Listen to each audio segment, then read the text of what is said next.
A few years back, I had the worst streak of bad luck in my entire life.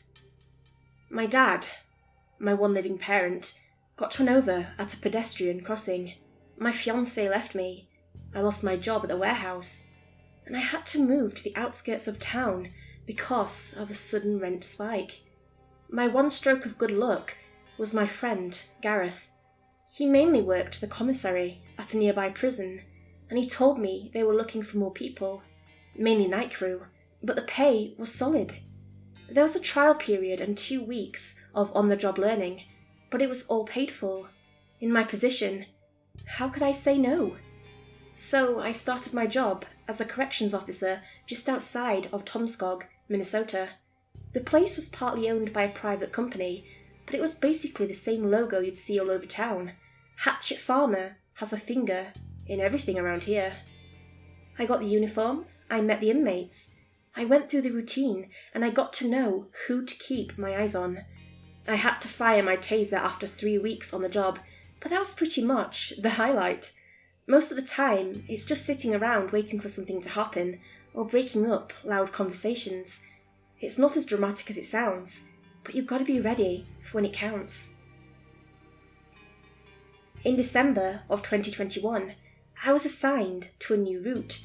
One of the people working with inmates in solitary confinement had to quit over a health scare, and I was next in line to take his place. It was still a night gig, but in a deeply disturbing part of the jail. Now, I won't paint it to be something that it's not.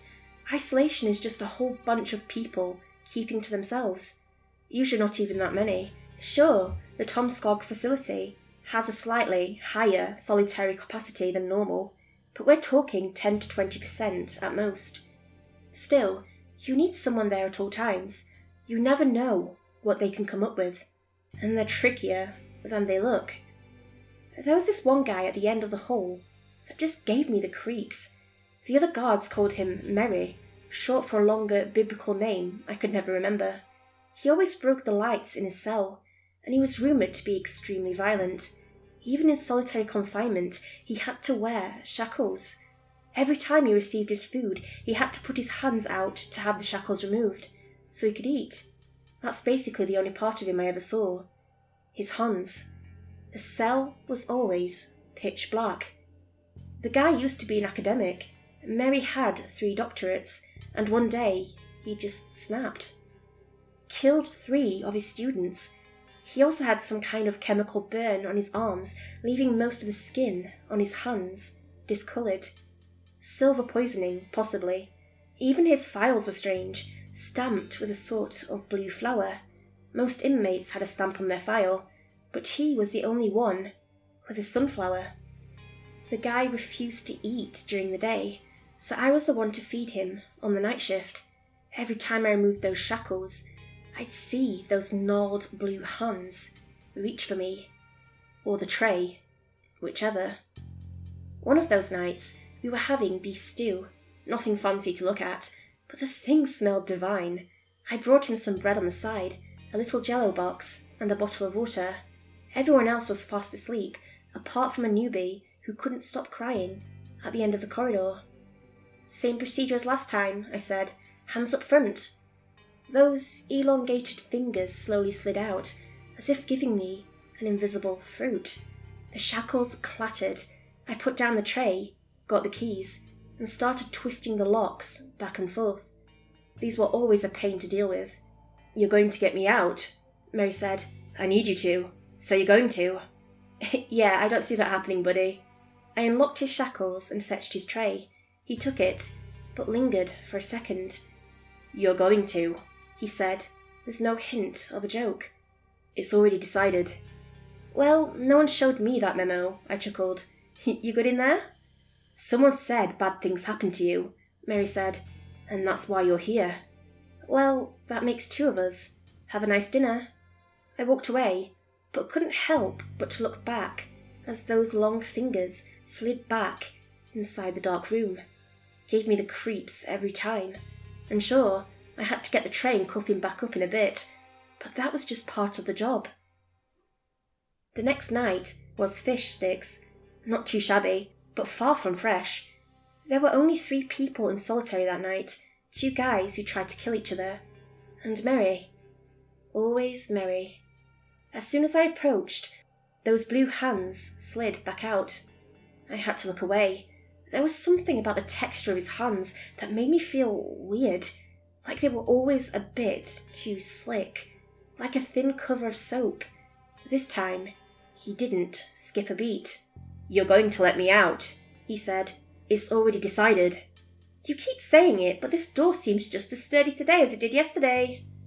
"If you come in, you'll see why you're going to let me out." "You mean if I open this door without any kind of backup or supervision?"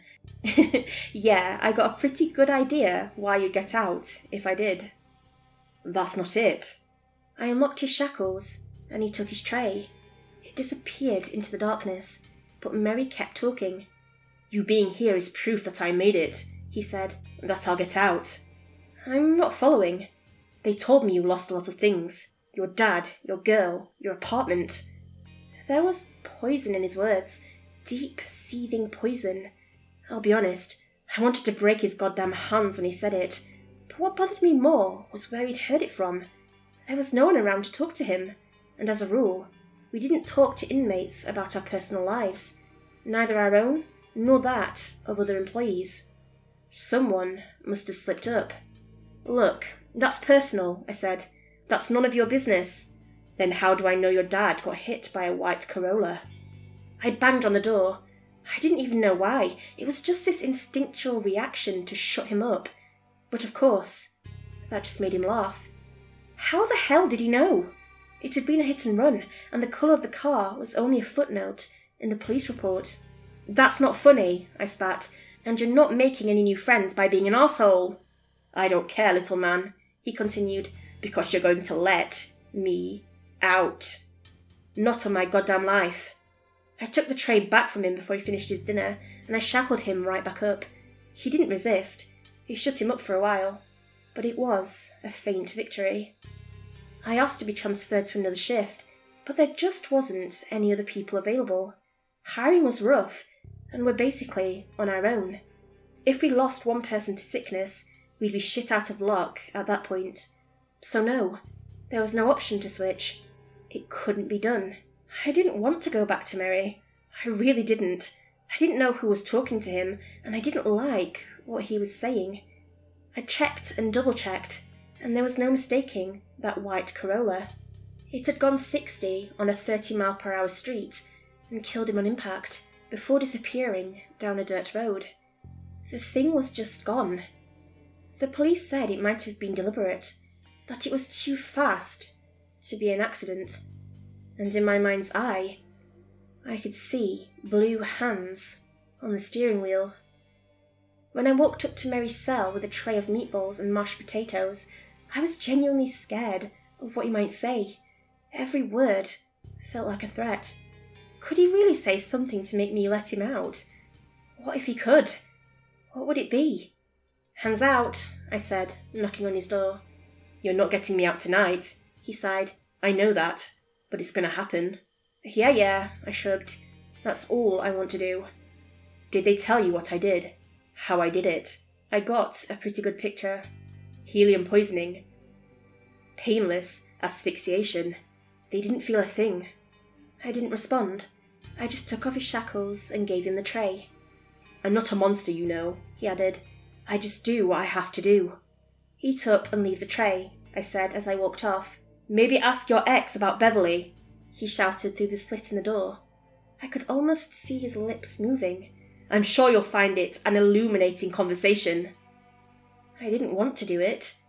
I didn't want to talk about it, and I didn't want to think about it. But goddammit, there was something there. In the last fight we'd had, she'd shouted that name. Beverly. I didn't know a Beverly, and at that moment I didn't care. But it was such a specific name. The chance that Mary just picked it up on random was improbable. So the next day, before my shift, I decided to give my ex a call. Things had calmed down, after all.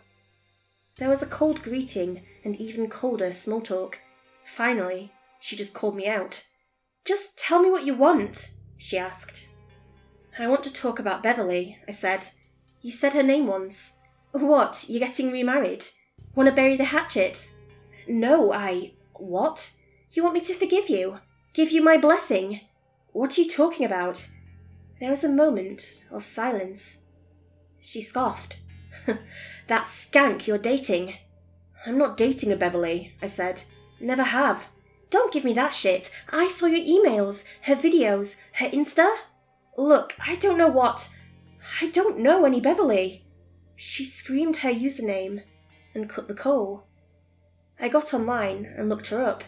Beverly was maybe 8 years younger than me and absolutely stunning. She'd only been active for a few months, where she'd upload a sort of daily video blog. It was heartbreaking. In every post she talked about the issues of being the other woman. A vlog kind of thing, daily outfit posts, memes, a sort of strange mix. This was the woman she thought I'd been involved with, through some kind of email. It didn't make sense. And how the hell did Mary know about this? This haunted me. I didn't know what to think, and I felt myself coming back to Mary and his blue hands. I had this constant sense of him being with me, looking at me. It felt like I was missing something. I could feel that strange slick texture as the hands wrapped around my neck whenever I let my mind wander. I could feel his presence in the back seat of my car, riding along with me. And once, at a stop sign, I heard him, clear as day, right behind me. You're gonna let me out. But there was no one there. The next time I went back, I skipped the tray. We were gonna figure this out. I finished my coffee and thundered down the hall, ignoring the other inmates. Mary had some explaining to do, and I was goddamn terrified of what he was gonna say, but I needed to hear it. You're gonna tell me what you know right now, I said. I've had my black coffee, and I'll break your goddamn hands. You let me out, and it'll be all clear, chuckled Mary. I promise. It's kind of written on the wall at this point. I smacked my nightstick against the door. No more fucking games! Then come in. Teach me a lesson. Open the door. I calmed down. Maybe this was how he got to me. Tricking me. This wasn't going to work. No way. Your shift starts at 10:15, Mary said. You take your coffee black, and you came here the first thing you did. Hold on. He shuffled off into the back of the cell. There was a strange scratching sound, and he was gone for a solid minute. I just listened, trying to figure him out. I shone a flashlight inside, but he'd hung up a sheet over the slit in the door. I couldn't see anything without going inside. So, there was your dad, you reacted to that. Then a Beverly, that worked. What made you lose your last job? Was it, let's say a failed drug test? Yeah, that'll work. What the hell are you talking about? And you don't do drugs. Probably some kind of error, maybe a few poppy seed pastries for breakfast. Those things can give a false positive. I just stood there, mouth wide open. The morning of the mandatory drug test, I'd had 3 pastries with poppy seeds. The bakery down the street were giving them away as a promotional event. I got this awful pit in my stomach, like he knew more about me than I did. Like he was about to tell me something horrible. Like he was standing right behind me, just soaking up my fear. So what brought you here? I'll have to figure that out later. Maybe you know someone here, he continued. Shut up, I said, hitting the door. I'm telling you to shut up. I looked over my shoulder. There was no one else here. Why was I feeling watched? Calm down, Mary said. We're getting to the end. You're about to let me out. Never, I spat. You're gonna fucking rot in there. Don't you understand? He yelled back. The fact that you're here proves that I'm right. How? That doesn't make any goddamn sense. And he told me everything. Mary, or Meridian, was given an opportunity. If he followed a very specific set of events, he would be given a great gift. Non-locality, he said, but you need to dissociate hard enough. Basically turn yourself crazy enough for reality not to make sense anymore. Or rather, for you as a person not to make sense to reality. The other way around. As part of his delusion, he killed 3 of his students. He burned himself with chemicals. Then, seemingly as part of his plan, he willingly went to jail.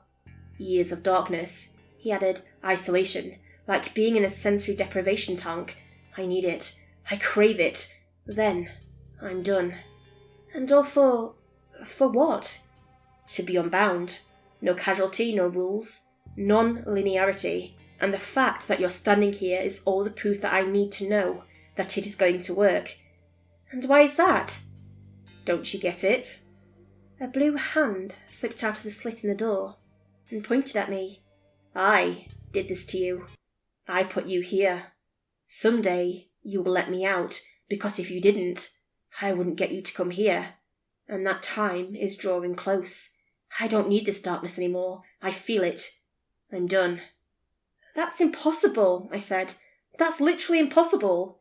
Then why are you sliding down the wall? Feeling sleepy? I hadn't even noticed. I was nodding off, right there in the hole. I tried touching my face to see if I could feel anything.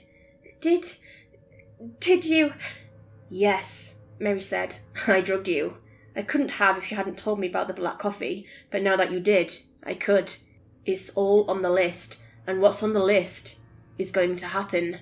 I don't understand. Imagine you could travel through time, he chuckled. Not today, but someday. And you promise yourself that you're going to put a rose outside your door on this very day, at this very present. And when you open your door, the rose is there. Then you would know that you're going to get that power. You know you will come here someday. Then it all comes down to strength of will, to force yourself to remember all that you're going to do, and in the correct order. That's not... An image flashed in my head. Blue hands on the steering wheel of a white Corolla. A man paying the bakery to promote some pastries. A woman being paid for a bit of internet theatre by an unknown benefactor. There were dozens of people standing at the end of the hallway. Thin, emaciated men. Men with long fingers and blue hands. I blacked out. I woke up in the staff room with a nurse looking into my eyes. They gave me a checkup and sent me home to rest up. They gave me a few days off, just to make sure. I didn't know what to say. I had my keys, and Mary was still in his cell. If I was the one to let him out, all I had to do to make sure that didn't happen was stay away, and that'd ruin his plans. So taking a few days off seemed perfectly fine. As I was about to leave, Gareth met me in the parking lot. He jogged out to say goodnight and to see if I was okay. Look, he said, I know you hate that shift, but don't worry about it. They're moving him, and I've heard talks of approving a shift change. He'll be someone else's problem, and you'll be back in cell block D. What do you mean? They heard how much he was messing with you, Gareth said, and decided it just wasn't worth it. They're moving him. We can't lose you. What? Why? Gee, I thought this was good news. No, I don't know. I don't know. Gareth patted my shoulder and sent me on my way. I didn't know what to say. How could I explain it? Did I even believe it? I got in my car and took a deep breath.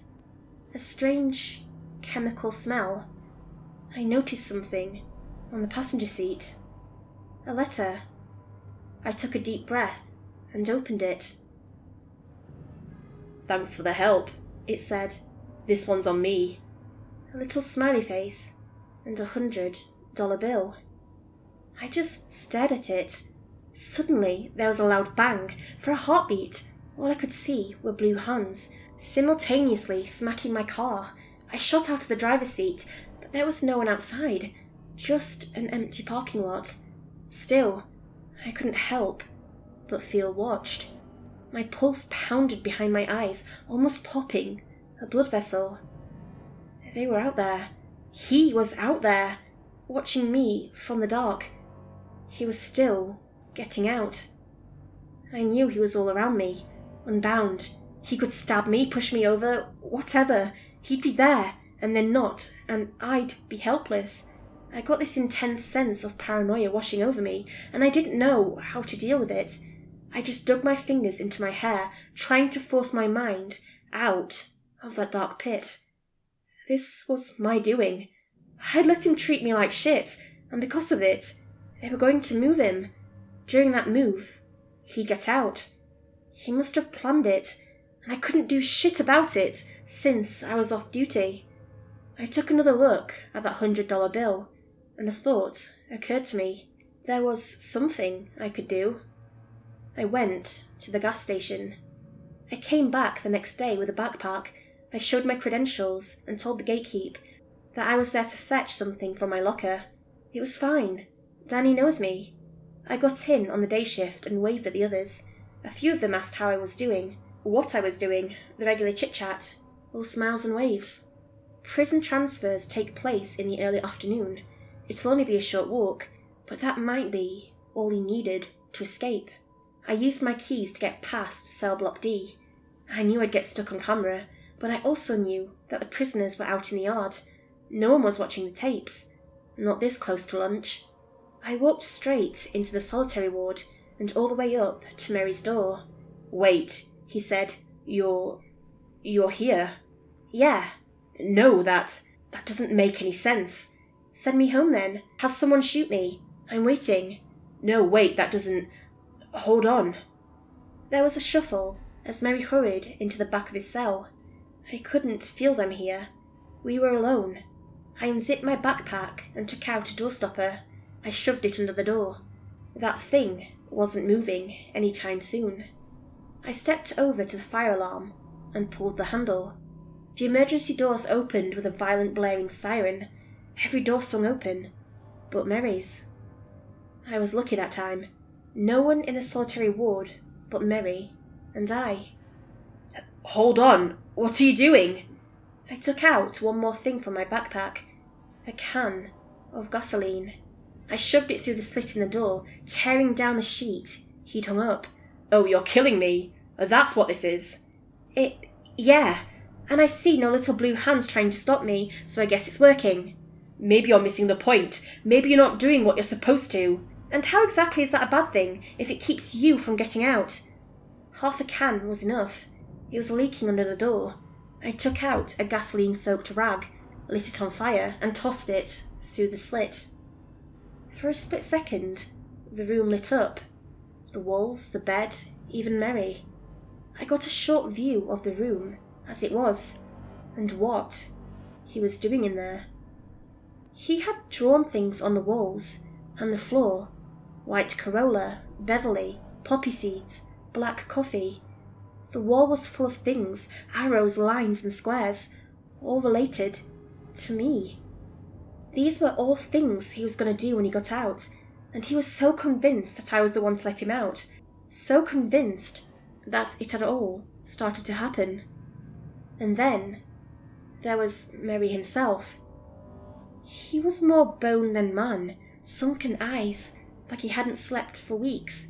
He'd torn his hair out and bit off his fingernails. This was a completely senseless man, and he stared at me with unblinking eyes. But in that moment, as the flames started to lick him and the fire spread into the hallway, he looked me in the eyes and smiled. I just bolted out of there. Hundreds of inmates were gathering in the yard, and I could already hear sirens. I could see flames bursting out of the solitary ward. Before the firefighters could get there, one of the walls completely collapsed, and I saw him. Just for a brief second.